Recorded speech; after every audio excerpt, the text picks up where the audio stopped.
تو دعا میں بھی ہم سلپ ہوتے رہتے ہیں. کبھی ہم دعا کرتے کرتے کوئی یاد آ گیا یا کوئی دعا مانگی، پتہ نہیں یہ دعا مانگنی چاہیے کہ نہیں مانگنی چاہیے. غرض ہے کہ کچھ مختلف، چونکہ آپ کے اندر ایک ایسی قوت ہے جسے نفس کہتے ہیں، وہ آپ کو، ابلیس کی شرارت یہی کہ آپ کو بھلا دے، آپ کو بھٹکا دے.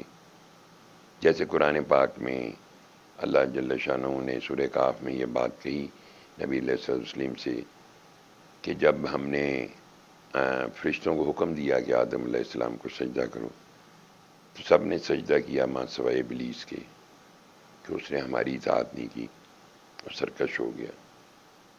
اب تم یہ بتاؤ سارے جو دنیا میں رہنے والے لوگ ہیں کہ تم اس کو، اس کی اولاد کی پوجا کرتے ہو، اس کی اطاعت کرتے ہو. جو تمہارا دشمن ہے، کیا ہی ظلم کرتے ہو تم اپنی جانوں پر. اب ہمیں بیچ میں بھلانے والی بھی پارٹی بیٹھی ہوئی ہے، جو ہم کچھ کہہ رہے ہوتے ہیں کہ پتہ نہیں قبول ہوئے گی کہ نہیں دعا، پتہ نہیں ایسا نہ ہو جائے. تو ہم اس سارے اس کنفیوژن کے اندر دعا مانگتے ہیں. اس لیے اس کا جو امپیکٹ ہوتا ہے دعا کا، وہ ہم پہ اکثر و بیشتر نہیں آتا. چونکہ دعا کا یہ مطلب نہیں ہوتا. کلندر پاک رحمۃ اللہ علیہ فرمایا کرتے تھے دعا جذبوں کا نام ہے، لفظوں کی ہیرا پھیری کا نام نہیں ہے. کوئی طویل لفظ، کوئی طویل مانگنا نہیں ہے. جب آپ کسی کے اللہ کے سامنے کھڑے ہو جائیں، میں آج شام کو کہہ رہا تھا، پتہ نہیں ہم بیٹھے ہوئے تھے تو میں نے کہا ایک گھر میں 10 بچے ہوں نا، تو ماں باپ یہ نہیں سوچتے کہ 5 کو روٹی کھلا دو 5 کو نہ کھلاؤ. تو اللہ نے جیسے 12ویں سپارے کی ابتدا میں، اور زمین پر چلنے پھرنے والے ہر جاندار کا رزق ہمارے ذمے اللہ فرماتا ہے. سب کو پالتا ہے، ہم سب کو سانس دیتا ہے، ہمیں کوئی پیسہ نہیں خرچ کرنا پڑتا. گرمی ہو، لو ہو، حبس ہو، کچھ ہو، آپ جتنا مرضی چیخیں چلائیں، کسی موسم سے آپ کی کوئی بھی کسی قسم کا سانس جب تک اس کی مرضی نہ ہو، نہ اوپر ہوتا ہے نہ نیچے ہوتا ہے. جیسے ایک فقیر کہتے ہیں کہ آسمان تانبے کا ہو جائے، زمین لوہے کی ہو جائے، آسمان سے بارش برسنی بند ہو جائے، زمین سے سبزہ یا پھل اور سبزیاں اگنی بند ہو جائیں، میرا توکل پھر بھی اللہ پر رہے گا. اس لیے تو مولا نے یہ فرمایا تھا نا کہ اللہ کو کون سے، قلوب اللہ کے برتن ہیں، کون سے برتن پسند ہیں؟ جو نرم، صاف. صاف کی بات کی. نرم تو ہم نے سمجھ لیا کہ نرمی، نرم خوئی، حسن خلق، محبت سے پیش آنا. صاف، یقین میں صاف، جن کے اندر یہ یقین محکم ہے کہ کوئی چیز ایسی جب میں اللہ کے سامنے پیش ہو گیا، میری کوئی چیز اللہ سے چھپی بھی نہیں ہے. ہر چیز کی ایک سطح ہوتی ہے نا. آپ جب کے جی میں داخل ہوتے ہو، بچے جب داخل کیے جاتے ہیں، تو وہ جب بچہ گھر آتا ہے تو ماں کو سناتا ہے میں نے یہ پڑھا ہے، A for apple, B for balloon, تو بڑا ایکسائٹمنٹ ہوتی ہے. ماں باپ بھی اس کے ساتھ بچے بن جاتے ہیں. لیکن آپ سدا تو اے فار ایپل نہیں پڑھتے نا. آپ کو جو ایک طریقہ بتلایا جاتا ہے، جیسے تمام عبادات جو ہیں بنیادی طور پر وہ اس سرکشی کو توڑنے کے لیے، تاکہ ہمارے اندر اللہ کا خیال مضبوط ہو، ہم پروگریس کریں، سٹیپ بائی سٹیپ آگے کی طرف جائیں. یعنی ہم وہ لکیر کے فقیر نہ رہیں جہاں سے چلے تھے وہیں پہ پیدا ہوئے تھے، بس پھر ایک دن ہم مر گئے.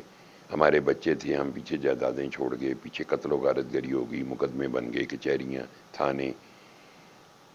ہم نے پروگریس کرنی ہے اور ڈیولپ کرنا ہوتا ہے اپنے آپ کو. یاد رکھیں ڈیولپ کیسے کیا جاتا ہے کہ ہمارے خیال میں میچورٹی پیدا ہو. آج ہم یہ سوچ رہے ہیں، 10 سال بعد بھی میں وہی سوچ رہا ہوں. نبی محترم صلی اللہ علیہ وسلم نے تو یہ کہا جس کے 2 دن برابر ہوئے وہ ہلاک ہو گیا. پروگریشن تو رہے گی. کیا ہمارے وجود میں پروگریشن نہیں ہے؟ کیا ہم چھوٹے سے بڑے نہیں ہو گئے؟ کیا ہم بڑے ہو کے بوڑھے نہیں ہو رہے؟ ایک پروگریشن، ایک ایوولوشن ہر شے موجود ہے.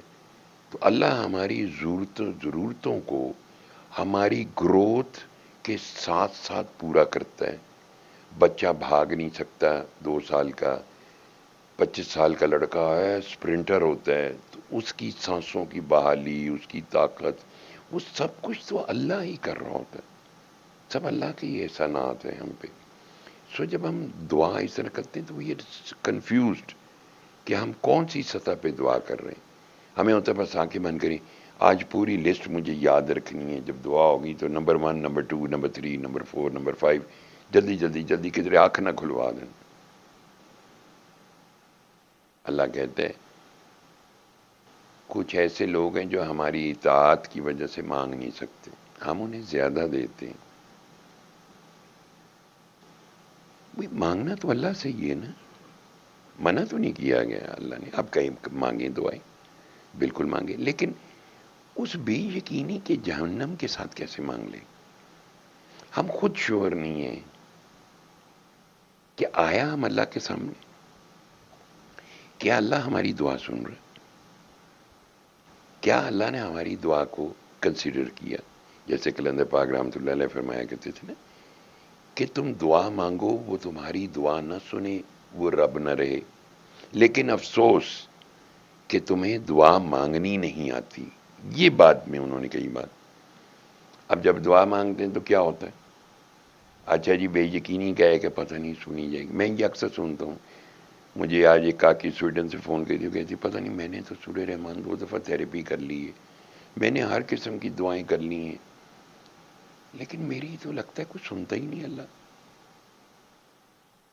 اب دیکھو جس وقت بندے کو اپنی پڑتی ہے نا عزوت ہو نا، تو ماں پیو نو بھی پیڑا کہنا شروع کر دیو سارے، اماں ابا نہیں سنتے میری بات میں، نہیں پتہ نہیں کیا مسئلہ پیسے چھپائے میں۔ یہ ہم لوگ ہیں ہی ایسے، بس یہ ہماری فطرت ہے۔ تو جس وقت ہم دعا مانگ رہے ہوتے ہیں تو اگر ہم فوکس نہیں رہتے تو ہم بے یقینی میں رہتے ہیں، پتہ نہیں ہوئی نہیں ہوئی۔ بہرحال جس وقت آپ کو یہ یقین حاصل ہے کہ سوائے اللہ کے اور کوئی نہیں سنتا، سوائے اللہ کے اور کوئی نہیں دیتا، سوائے اللہ کے اور کوئی آپ کو عطا نہیں کر سکتا، ہر چیز میں جانب اللہ ہے، تو بندہ پھر آپ یہ خیال آتا ہے تو آپ کو اتنی لذت آتی ہے کہ جب وہ ہر میرے دل کے بھید سے واقف ہے، میرے ظاہر باطن ہر چیز سے اسی نے بنایا، اسی نے خلق کیا، تو پھر ہم دعا میں ایک ہمارے اندر ایک ریلیف آتا ہے، ہماری سانسوں میں ایک اسٹرینتھ آتی ہے، جس چیز کا ہمیں حکم دیا، اسی یقین سے یہ نفس جو ہے دیوار سے لگتا ہے۔